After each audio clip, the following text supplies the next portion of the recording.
Hello everyone, it's me, Anthony Couch, a guitarist on YouTube. In this video, I really want to change the way that you think about improvising. I want to change the way that you think about making music, and I certainly want to help you to break free out of that minor pentatonic box. I know they're all really bold claims, but I'm going to try, because I'm really passionate about this. We in music and guitar playing, we study music. That's why you're watching this video. And we get really swamped under in what's considered correct notes to play and incorrect notes to play. Let me tell you how I learned how to improvise. I used to listen to my favourite bands in my bedroom. I'd figure out what key it was in, or I'd just know the riffs to the song and I'd go, oh, it's in E minor. And when it came to the solos were too tricky for me to play. Some of them still are. So I would just improvise using the minor pentatonic scale. It's the perfect one size fits all, one size fits most scales to use. And a lot of people do that. A lot of the world's most incredible rock music is built up primarily on the minor pentatonic scale. So it's very easy for us to stick in that sound and not really expand our horizons. So then going back to my story, what I did was I studied.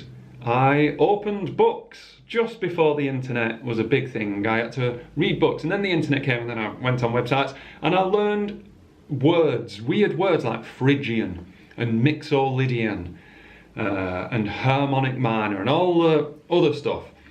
And I was allowing these books and these other musicians to tell me how things sound. They can't tell me how things sound. They can give me guides.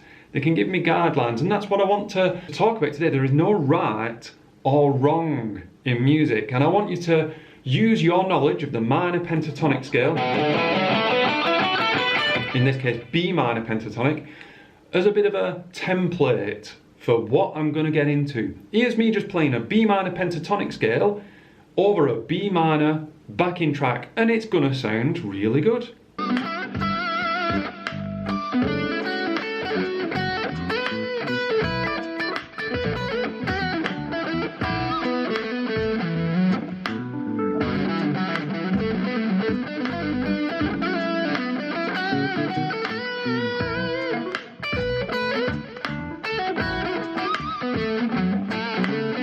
That scale works. It sounds excellent. The chords are changing. I'm not really targeting chord tones on a conscious level. I'm just phrasing, using all those licks that I've stolen and made along the way in the years that I've been playing. So then it would be very easy for me now to think, okay, what really cool exotic sounds can I do? Let me search online. Okay, I can do this. Oh, if I make that a major sixth, no. Just pick one note that isn't in that scale and allow your ear to hear what you think of it. Not only that, but see where it fits, where it actually fits. Let's go with an easy one to start. This is minor pentatonic. That's the 5 notes of a minor pentatonic scale. What about if I add a second, a major second?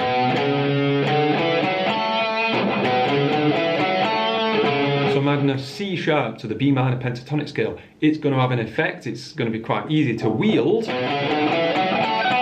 I have to add it in all octaves.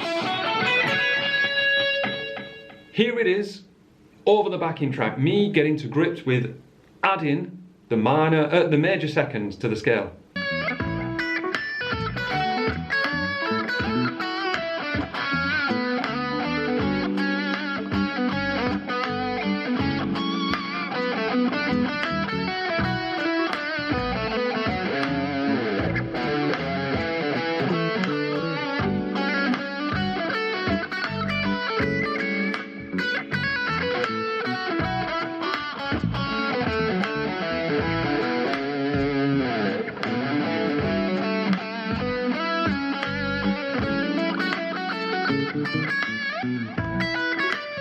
Sounds amazing, and I'm not really thinking about what scale it is. I don't care what scale it is.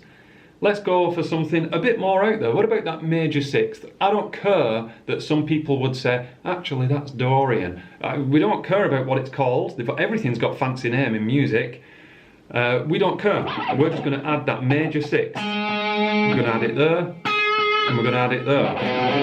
Whoops. Whoops.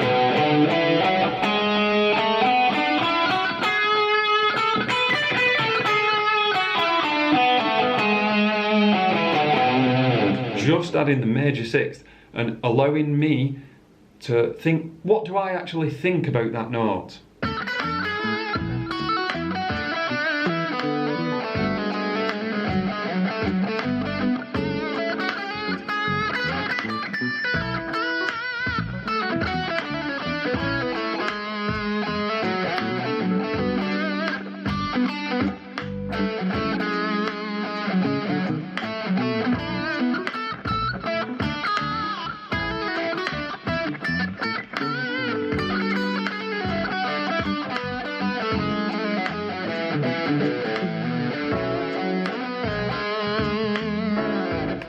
I love it, I love this experimentation, but I only love it because it's easy so far. I'm choosing notes that I know kind of work. What about if I went completely out there and I went with the minor second? In other words, a semitone up from the root.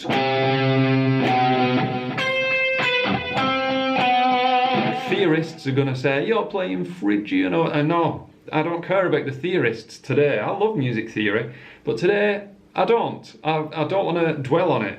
We're getting a mental map of where the notes are and when they can be used. It's not a case of what's right and wrong. It's a case of playing notes that are tougher to wield and putting them in the correct place. Minor second over a B minor pentatonic, over a B minor backing track. Sounds like this.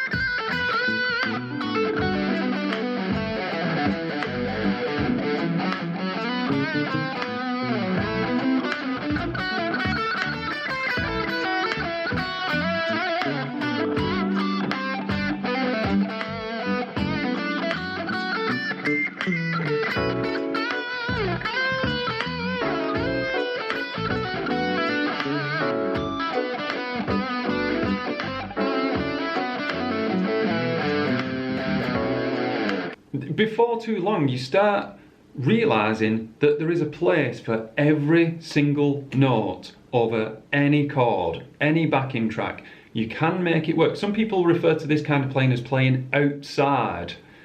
But again, that is, even that definition is still too constraining. I want to just allow myself today to not think about inside playing and outside playing. There is only sound. And it all works, but you have to fit it in. You have to fit it in. Don't get swamped under too much. Here's me just going off-piste and just playing over the backing track, adding in all sorts of crazy sounds and thinking, in real time probably, that sounded bad, that sounded good, that needs work. Where can I put that sounds better? Anyway, one final little run through.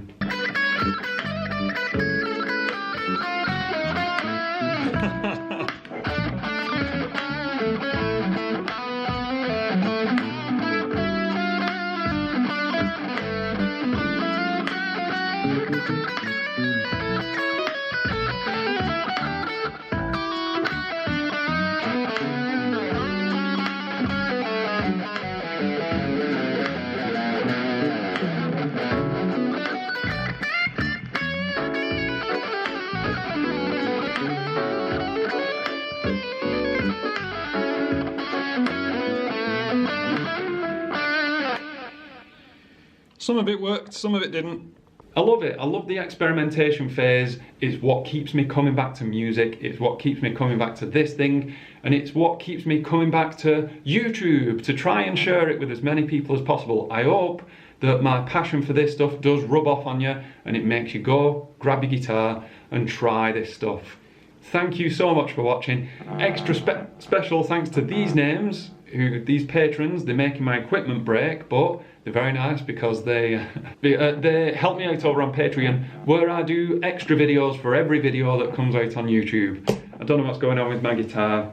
I've got to go and fix my guitar and edit this video. Thank you. See you in the next one.